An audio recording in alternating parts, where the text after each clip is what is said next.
Bonjour Christophe, Bonjour Marion, comment vas-tu? ça va très bien et toi?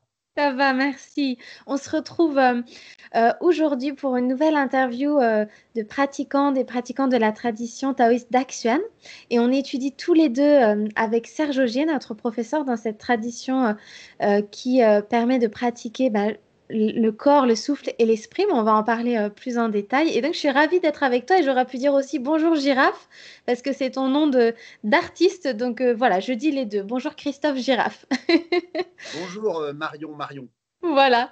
Et ben, en tout cas, c'est un plaisir pour moi de te parler aujourd'hui. Et justement, je parle de ce côté artiste parce que tu vas nous raconter. Donc, tu es ce bel artiste aujourd'hui. Mais comment tu en es arrivé aussi dans la tradition taoïste d'Action? On peut se dire, voilà, tu es artiste et à la fois tu es pratiquant. Comment est venue la pratique dans ta vie, en fait? Comment elle est arrivée dans ta vie? Sur ton chemin d'artiste. Alors le cheminement qui m'a amené jusque-là, je vais te raconter ça. Je vais essayer d'être concis. Euh, Peut-être avant de commencer, juste par rapport à la tradition d'Axouane, parce que comme on parle de tradition, c'est quand même intéressant, parce qu'on parle à des gens qui savent peut-être pas ce que c'est. Oui. On parle d'une tradition qui est en fait une transmission qui a 1500 ans et qui, en fait, pendant 1500 ans, s'est transmise de professeur à élève du coup, sur une durée assez longue. Et c'est intéressant de prendre ce recul et d'imaginer qu'est-ce que ça représente de conserver une tradition, un savoir Ouais. comme celui qui est du Daxwan aussi longtemps que 1500 ans, c'est absolument hallucinant. Traverser toutes ces périodes, en 1500 ans, tu dois la tradition a dû traverser des sacrées périodes, Ouais. plus ou moins difficiles. Donc, Ouais. c'est intéressant de prendre ce recul parce que du coup, on se dit en ce moment où c'est pas forcément des périodes très faciles, on se dit, Mhm. les personnes, nos ancêtres, hein, parce que ce sont nos ancêtres du coup, nos ancêtres de la tradition, ils ont quand même fait preuve de beaucoup de courage et je te dis ça parce que non seulement ça permet de prendre du recul, mais à titre personnel, ça me permet aussi de trouver de la force et du courage quand c'est pas toujours évident. On se dit, bah, il y en a quand même qui se sont battus, qui ont donné leur vie pour Mhm. ça, et c'est quelque chose d'assez incroyable. C'est valable pour cette tradition d'Axouane, c'est aussi valable pour toutes les traditions orales qui se transmettent donc de maître à élève, sans livre, sans Internet, enfin voilà, c'est vraiment une transmission de maître à élève. Et toutes ces traditions-là, elles sont très précieuses. Elles ont tendance un peu à disparaître, mais pas forcément. Elles se renforcent aussi d'une certaine manière. Et moi, c'est aussi pour ça que je crois en. Je suis très optimiste et je crois vraiment en l'humanité parce que je crois en cette transmission-là. Elle est vraiment hallucinante. Donc, ça permet de remercier aussi les ancêtres, remercier Serge, qui est du coup Serge Augier, qui est le Oui. représentant actuel de cette tradition. Et puis aussi toutes ces traditions qui se transmettent. À côté de chez moi, là, dans les Vosges, il y a un monastère bouddhiste aussi qui transmet. C'est pareil, c'est des traditions orales qui sont très vieilles. Il y a des traditions druidiques aussi qui se transmettent à côté de chez moi. Enfin, tout ça, moi, je suis en admiration totale devant ça et je trouve des fois que le travail qu'on fait, des fois, c'est pas grand-chose comparé à l'immensité de ce que c'est. C'est vraiment incroyable. Ouais. Et sur tous les continents, il y a eu et il y a encore des traditions. Il y a une chanson d'ailleurs qui s'appelle L'oralité, je crois, une de tes chansons. C'est ça, c'est L'oralité, je crois qu'elle s'appelle? Absolument, oui. Oui. Dans l'oralité, je raconte l'histoire des aborigènes d'Australie qui sont exactement dans ce cas-là, les Dans les aborigènes d'Australie, transmissions. dans cette transmission orale Ouais. et qui défendent à la fois leur connaissance, leur savoir, leur sagesse, mais aussi leur terre, parce que du coup, ils ont la conscience que la terre est reliée à un esprit et que en fait, si on vient comme ça, sans conscience, percer, forer la terre pour aller récupérer des matières premières, bah, en fait, ça a des conséquences et ça va. Ils en parlent très bien dans le documentaire qui s'appelle Heritage Fight, qui raconte un peu l'histoire l'histoire de ce combat, ce sont ces images-là qui ont illustré le clip Oralité. Et ça, c'est important parce que c'est ce qui se passe aussi, on va en parler dans les trois trésors, par rapport au Oui, corps, au souffle et à oui, l'esprit. oui. C'est que tout ça est en lien. Et en Tout fait, ça est lié, oui. ce, Hmm. ce lien est très précieux et en fait, il nous est transmis depuis bien longtemps par ces ancêtres-là. Et Hmm. alors, donc, du coup, Oui, alors, je toi, comment rebondis. tu en es arrivé là? Ce, ce- Réussir à tenter à se mettre sur ce chemin pour faire le lien entre le corps, l'esprit et le souffle, l'énergie, les émotions, c'est passé par plusieurs bornes. Je suis passé par la borne d'abord corps, c'est-à-dire quand j'étais jeune, de mes 10 ans à mes 20 ans, j'ai fait du sport de haut niveau où du coup je suis vraiment allé le plus loin possible dans la performance, où là j'ai appris Hmm. énormément de choses, c'était très intéressant. Ensuite, après, je me suis orienté plutôt sur le côté esprit avec la méditation, en faisant des retraites vipassana. C'était assez intense aussi. Donc là, beaucoup plus esprit. Et ensuite, de là, j'étais avec cette vision corps, cette vision esprit, avec du coup, en rencontrant des pratiquants à chaque fois qui étaient un peu plus l'un que l'autre. Et du coup, dans ma recherche de globalité, j'étais toujours un petit peu frustré dans ma recherche de globalité et de Hmm. cohérence. Et c'est toujours une histoire de rencontre. Hein. La vie, c'est toujours une histoire de rencontre. Et ça a été Mathieu Chédid, avec qui j'ai eu la chance de faire une collaboration, qui m'avait dit que dans une performance que j'avais fait, qu'il y avait l'énergie, que c'était le plus important et que j'ai cru comprendre que c'était peut-être un lien intéressant entre le corps et l'esprit. Du coup, j'ai continué mes recherches et là, toujours une histoire de rencontre. Deux anges sur ma route, Olivier et Manu, dans ma Neuilly-Plaisance ville natale, qui m'a parlé de Serge. Et là, de par le processus, de par mes années de recherche, euh, où j'avais bien conscience que j'avançais, mais qu'il manquait un truc, bah là, ça a été assez évident. Et du coup, le fait de se retrouver sur cette voie, ça a été assez rapidement, euh, assez rapidement une évidence pour moi Évident. et Hmm. j'ai avancé. T'as embrayé. Et pour le mettre dans ta vie, du coup, toi, en tant que pratiquant, parce que donc tu as rencontré Serge, qui est notre professeur commun, et aussi avec Manu et Olivier, qui pratiquent aussi. Et donc, c'est cette idée d'avoir dans sa vie quotidienne un temps de pratique, et on va consacrer un temps au corps, un temps au souffle, aux émotions, à la respiration, et un temps à l'esprit, aux pensées.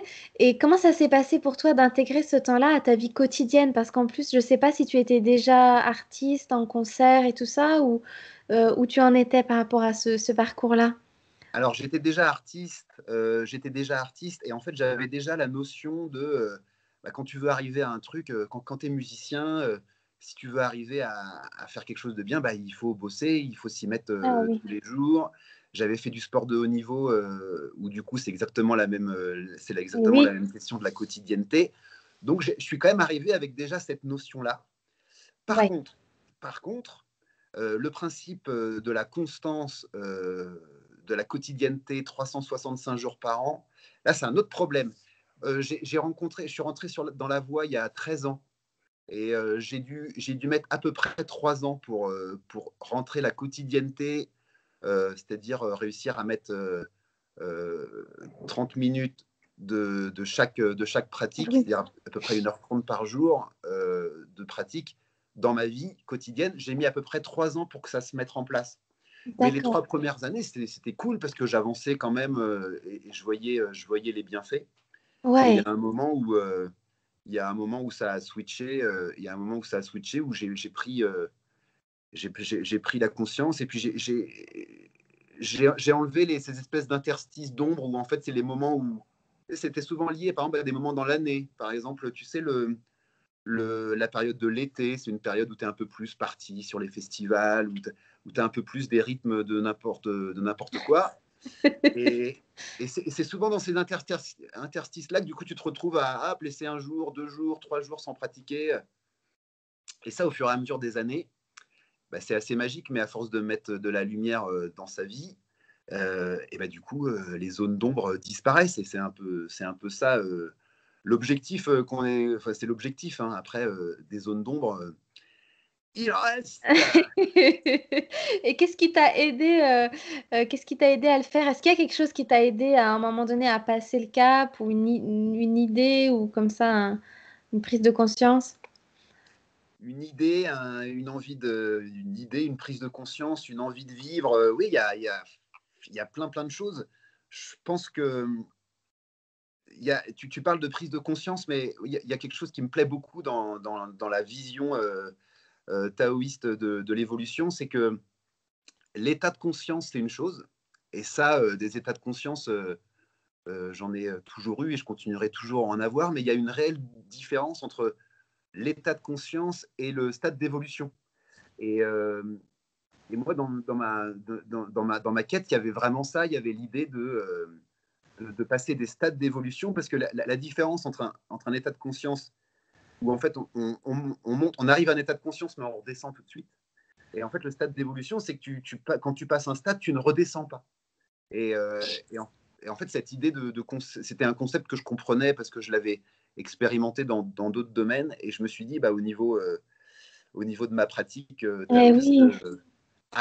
allons vers ça. Et c'est hyper important, cette notion de vision, de carte, de où est-ce qu'on va, comment le professeur Mm. nous explique où est-ce qu'on est. Parce que c'est ça aussi qui nous motive à passer des caps.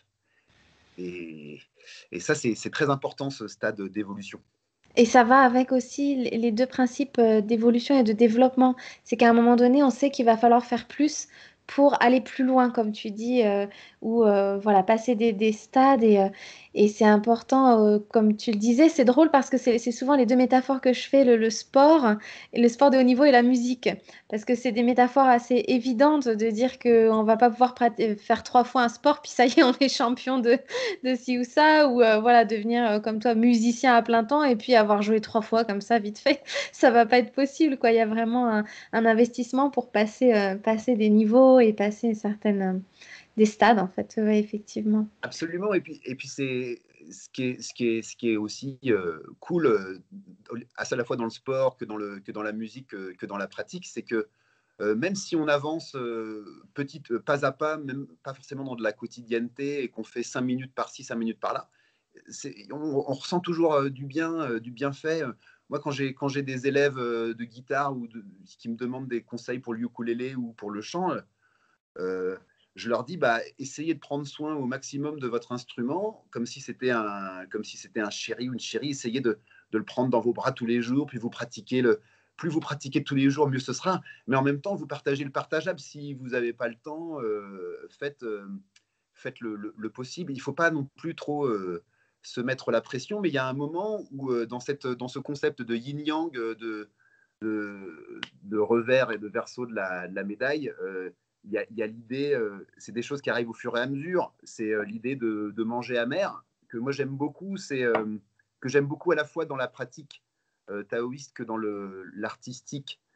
C'est le fait de quand je me mets au boulot, par exemple sur mon instrument, par exemple le ukulélé, ben, j'aime bien faire des trucs un peu fade, qui me pose un peu problème, parce que du coup, je me rends compte que après les effets, les bénéfices sont démultipliés.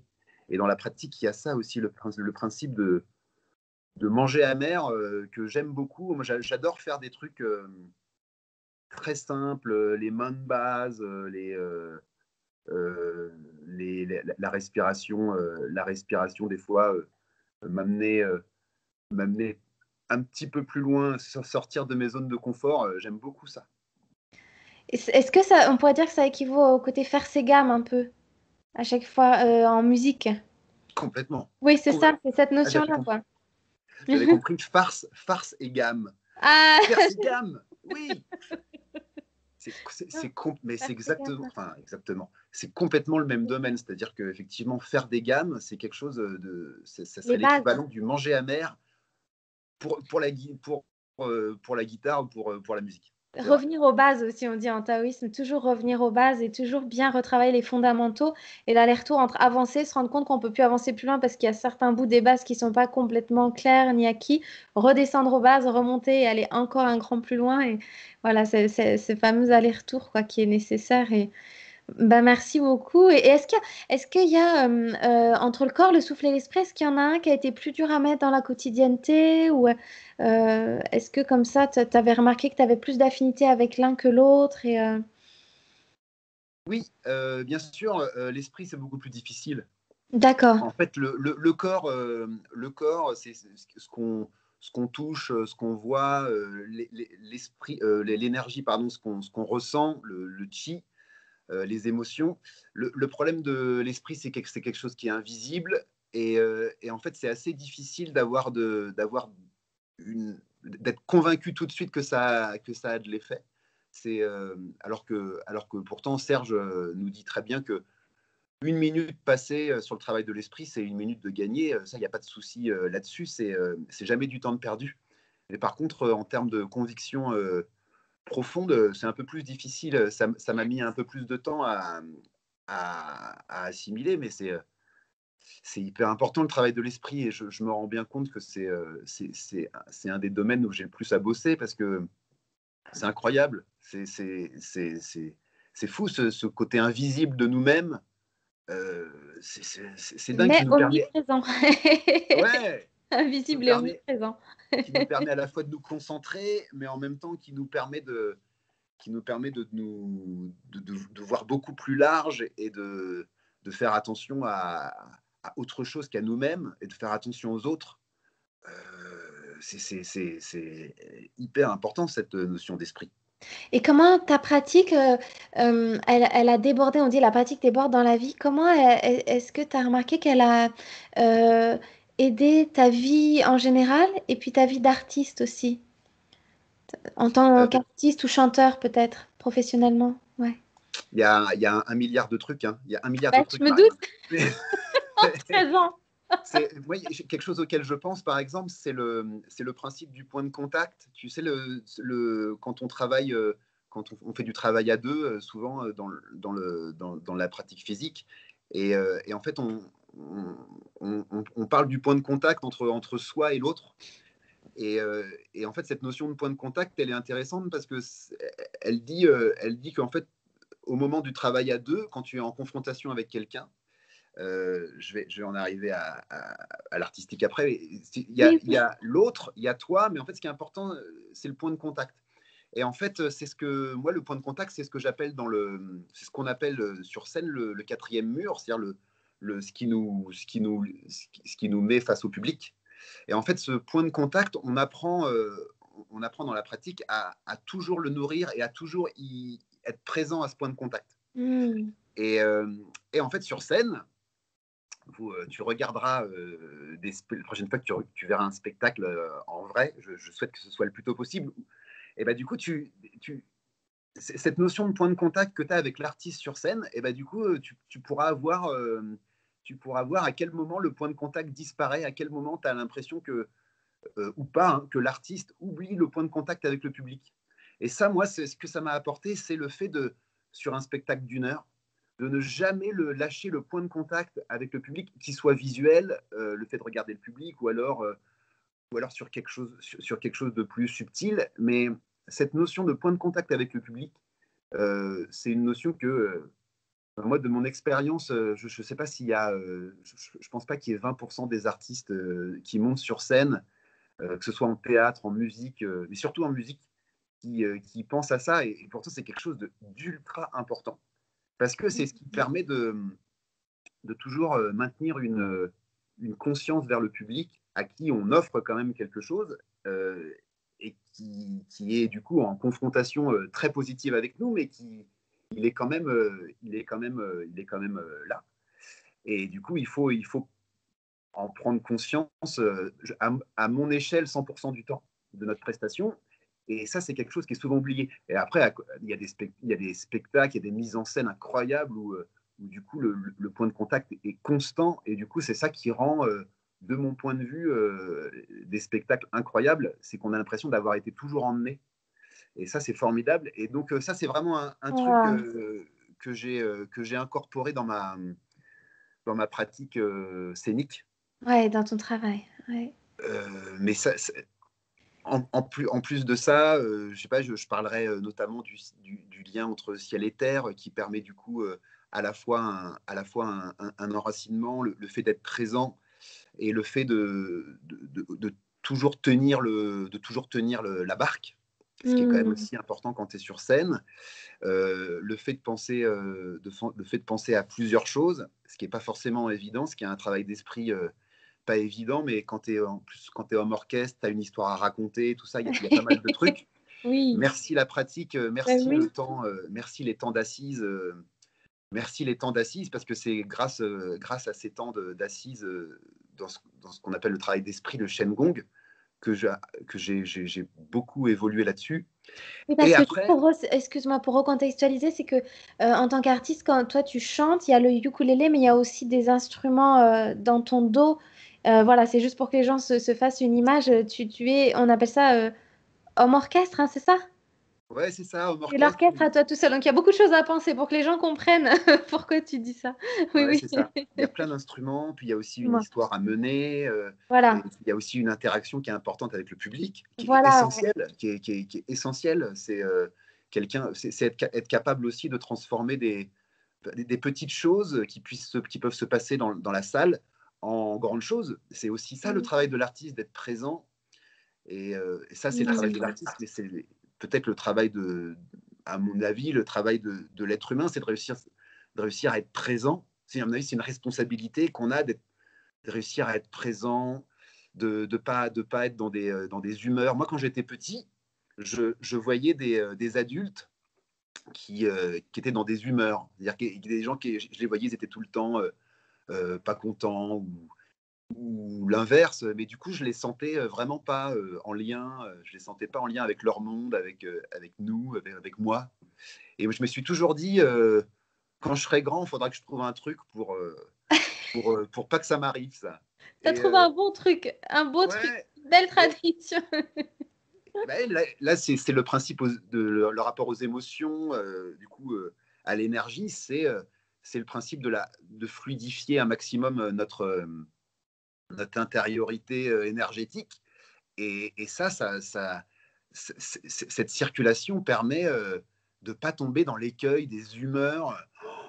C'est quand même, bon, on a toujours des bonnes raisons pour être de mauvaise humeur, mais c'est aussi important de garder toujours le potentiel autour de nous d'un émerveillement, Mhm. de tout ce qu'on vivait à 100% quand on était enfant. Et ça me tient à cœur, ça.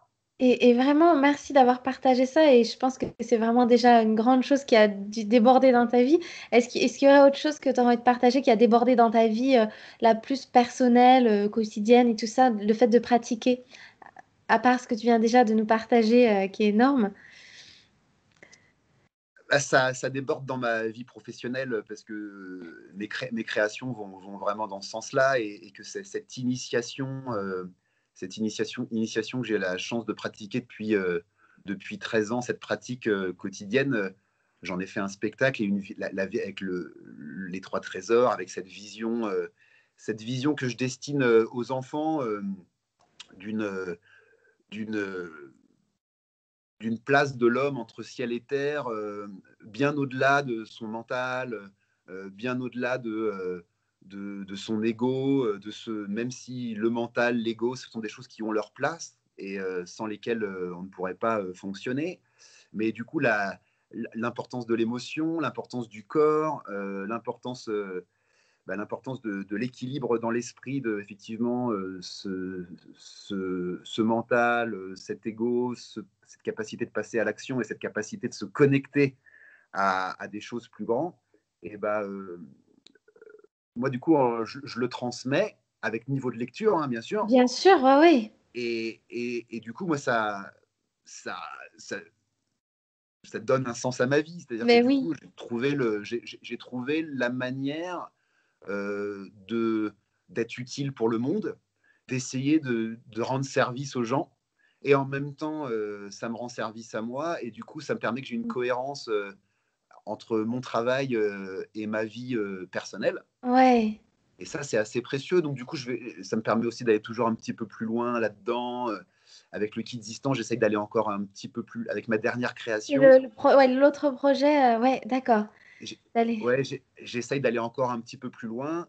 Et en même temps, tu vois, là, le projet sur lequel je m'occupe, c'est le projet Bienvenue avec Lily, où du coup, on parle juste de parentalité, on parle juste d'être là, un papa, une maman, un enfant. Et puis, l'arrivée de quelqu'un, et puis les émotions qu'on ressent, les peurs, les doutes. Enfin, c'est aussi juste revenir aussi à quelque chose de très simple, de très quotidien, où en fait, on essaye d'être présent et d'être enraciné dans notre quotidien, enraciné dans le bon sens du terme, je précise. Parce qu'en fait, enraciné, quand j'avais fait un travail d'écriture il y a quelques années pour Les Trois Trésors, avec mon metteur en scène, il me disait: oh ouais, mais enraciné, c'est pas terrible. Quand t'es enraciné, Ah ça bon? veut dire que t'es un vieux, t'es bloqué chez toi entre du fauteuil à la fenêtre et la fenêtre au lit. Mais en fait, c'est pas du tout ça. Enraciné, c'est juste avoir des racines et Oui, c'est c'est ça. quand même magnifique. Oui, C'est c'est magnifique. vrai. Ouais, oui, c'est joli ce que tu dis.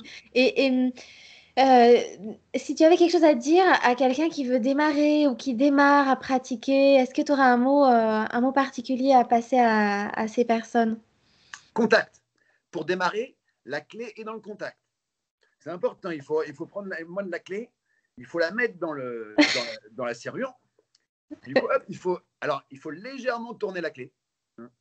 Et il faut attendre un petit peu. Il faut attendre un petit peu. Il ne faut pas être trop pressé.